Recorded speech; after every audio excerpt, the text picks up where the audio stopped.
On m'a demandé si je regrettais cette chronique litigieuse, mais cette chronique litigieuse, pour moi, le Jean-Cul Sarkozy, c'était un prétexte évident. Ils attendaient un dérapage, ils se sont précipités là-dessus comme la vérole sur le bas clergé breton. Mais ça n'a pas tenu, d'ailleurs, au bout de 15 jours, ils ont arrêté. Je n'ai pas été viré d'ailleurs pour ça. La notification de mon licenciement, c'est remaniement de la grille, ce qui est absurde, puisque le Fou du Roi est maintenu. Il n'est pas remanié, donc ils vont perdre leur procès à coup sûr. C'est évident, mais ils n'ont pas insisté.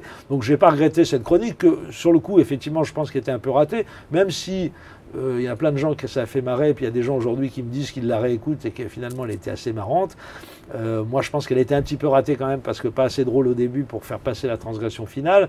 Et je l'assume totalement, et je suis convaincu que même sans cette chronique, il m'aurait viré à la fin de l'année.